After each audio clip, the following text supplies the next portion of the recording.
আসসালামু আলাইকুম প্রিয় শিক্ষার্থী বন্ধুরা, আমরা আজকে হাজির হয়েছি সপ্তম শ্রেণীর 158 পৃষ্ঠার উদাহরণ 1 নম্বর জ্যামিতি নিয়ে।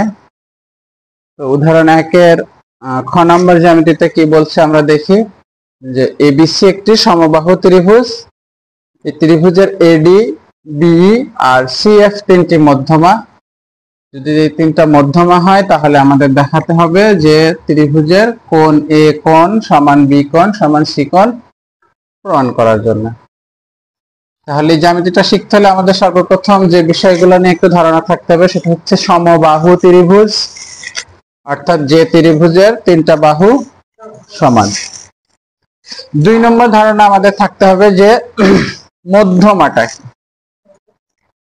এই দুইটা বিষয় সর্বপ্রথম আমাদের পরিষ্কার ধারণা থাকতে হবে।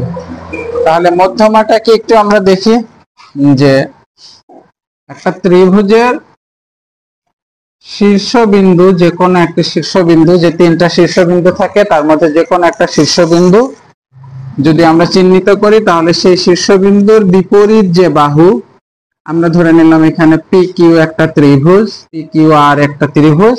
তাহলে এই ত্রিভুজের আমরা যদি পি শীর্ষবিন্দু চিহ্নিত করি তাহলে তার মধ্যমা তৈরি হচ্ছে পি কোণের কারণে বা পি কোণের এগেনস্টে বিপরীত বাহু হচ্ছে কিউ আর। তাহলে কিউ আর বাহুর মধ্যবিন্দু আমরা ধরে নিলাম এম। এখন যদি আমরা পিএম যোগ করি তাহলে এই পিএমটা হচ্ছে মধ্যমা। তাহলে এখান থেকে আমাদের পরিষ্কার দুইটা ধারণা রাখতে হবে যে মধ্যমা বিপরীত বাহুকে সমান দুই ভাগে বিভক্ত করে। তাহলে আমাদের এইখানে যে চিত্র আছে তোমরা খেয়াল করলে দেখবা যে বইয়ের উদাহরণে চিত্রটা স্পষ্ট করে আঁকা আছে। সেখানে আমরা দেখতে পাচ্ছি যে এ বি সি একটা সমবাহু ত্রিভুজ, অর্থাৎ এ বি বাহু, এসি বাহু আর বিসি বাহু পরস্পর সমান। আর আমাদের প্রমাণ করতে হবে কি তিনটা শীর্ষ বিন্দুতে যে তিনটা কোণ তৈরি হয়েছে সেই কোণ তিনটা সমান। এটা ছাড়া আমরা আগে থেকে একটা বিষয় জানি যে সমবাহু ত্রিভুজের তিনটা কোণই কি সমান। এবং মজার ব্যাপার, সমবাহু ত্রিভুজের তিনটা কোণ যদি আমরা চাঁদা দিয়ে মেপে মেপে দেখি তাহলে দেখা যাবে যে সেখানে প্রত্যেকটা কোণই 60 ডিগ্রি করে। তাহলে এবার আসি যে আমাদের তিনটা মধ্যমা দরকার ছিল এডি, বি আর সিএফ। তাহলে আমরা বিসি এর মধ্যবিন্দু ডি চিহ্নিত করি প্রথমে, এ বি এর মধ্যবিন্দু এ আর এসি এর মধ্যবিন্দু ই যদি চিহ্নিত করে। এখন এ থেকে ডি যোগ করে দিই, বি থেকে ই যোগ করে দিই, সি থেকে এফ যোগ করে দিই। এটা হচ্ছে আমাদের কি ছিল অঙ্কন। অর্থাৎ এ বি সি সমবাহু ত্রিভুজে এডি, বি আর সি এফ তিনটা মধ্যমা তৈরি হয়ে গেল।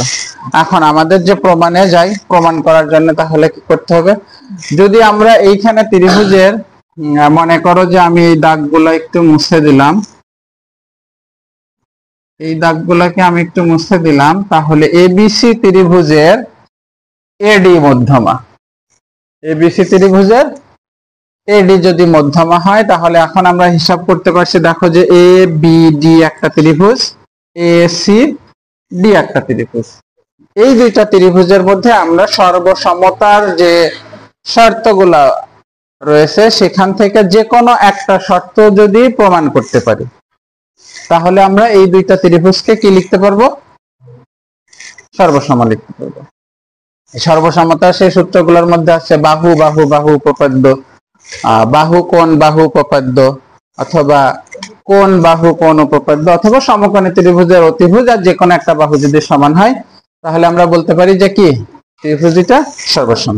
তাহলে আমরা প্রমাণে আসি, লিখলাম যে ত্রিভুজ এ বি ডি আর ত্রিভুজ এ সি ডি এর মধ্যে এখন আমরা দেখছি যে যাচাই করে এ বি আর এসি পরস্পর সমান। কেন? এই যে আমাকে বলে দিছে যে ত্রিভুজ এবিসি কি বাহু সমবাহু ত্রিভুজ। সমবাহু ত্রিভুজ হওয়ার কারণে আমরা বিশেষ নির্বাচনে কিন্তু এই শর্তটা লিখেছি যে এ বি সমান এসি সমান বিসি। তাহলে আমরা লিখলাম যে এ বি সমান এসি সমান বিসি, সেটা আমাদের প্রদত্ত। এখন আমরা কি লিখতে পারি, বিডি সমান সিডি। এখানে আমরা যে সাইড নোটটা লিখছি এখানে দুই ভাবে সাইড নোট লিখতে পারি, যে ডি বিসি এর মধ্যবিন্দু, অথবা এরকম লিখতে পারি এডি ত্রিভুজ এবিসি এর মধ্যমা, অথবা শুধু লিখতে পারি যে এডি মধ্যমা। তাহলে আমাদের দুইটা বাহু হয়ে গেল। এখন আমরা দেখতে পাচ্ছি যে এডি বাহু তৈরি করতে, এডি বাহুটা ত্রিভুজ এ বি ডি ত্রিভুজ তৈরি করতেও প্রয়োজন, আবার ত্রিভুজ এ সি ডি এই দুইটা ত্রিভুজ তৈরি করতে এডি বাহুর প্রয়োজন। তাহলে যদি কোনো ক্ষেত্রে এরকম দেখা যায় যে একই বাহু দুইটা ত্রিভুজেরই বাহু, একই বাহু দুইটা ত্রিভুজেরই বাহু, তাহলে সেক্ষেত্রে আমরা সেটাকে কি লিখতে পারি? সাধারণ বাহু। তাহলে আমাদের কি হইলো? একটা ত্রিভুজের তিনটা বাহু, অপর একটা ত্রিভুজের তিনটা বাহু সমান। তাহলে ত্রিভুজ দুইটা কি হতে পারে এখন? সর্বসম। এটাকে আমরা কি বলি? বাহু বাহু বাহু উপপাদ্য। তাহলে আমরা লিখলাম যে ত্রিভুজ এবিসি সর্বসম ত্রিভুজ এসিডি। এখন যদি দুইটা ত্রিভুজ যদি সর্বসম হয় তাহলে কি হয়? তাহলে আমরা বলতে পারি অনুরূপ সবকিছু সমান। তাহলে আমরা লিখলাম যে অতএব কোণ এবিডি সমান কোণ এসিডি। এখন আসি এবিডি কোণকে আমরা সংক্ষেপে শুধু বি লিখতে পারি, আর এসিডি কোণকে আমরা সংক্ষেপে শুধু সি লিখতে পারি। তাহলে আমার কোণ বি সমান কোণ সি প্রমাণ হয়ে গেল। এখন চলে যাই যে আগের অবস্থানে, যে এই বাহুগুলা যদি আবার আমরা এঁকে দিই, যে বি বাহু আর সি এফ বাহু যদি আমরা আবার এঁকে দিই, তাহলে দেখা যাচ্ছে এখান থেকে যদি আমরা বি সি ই ত্রিভুজ অথবা এ বি ই ত্রিভুজ এই দুইটা ত্রিভুজ নিয়ে যদি আমরা যাচাই করি, তাহলে আমরা কি প্রমাণ করতে পারবো? যে কোণ বি সি সমান কোণ এ। তাহলে আমরা অনুরূপ ভাবে প্রমাণ করা যায় যে যদি আমরা এত বড় আবার প্রমাণ করতে যাই তাহলে জ্যামিতিটার আকৃতির একটু বড় হয়ে যায়। এই জন্য আমরা পরিপূর্ণ না করে এখানে কি লিখতে পারি? যে অনুরূপ ভাবে প্রমাণ করা যায় যে কোণ এ সমান সি। তাহলে আমরা কি দেখছি? এখানে বি সমান কোণ সি আর এখানে এ সমান কোণ সি। তাহলে আমরা সব মিলায় কি বলতে পারি? যে কোণ এ সমান কোণ বি সমান কোণ সি প্রমাণিত। এই হচ্ছে খ নাম্বার জ্যামিতি।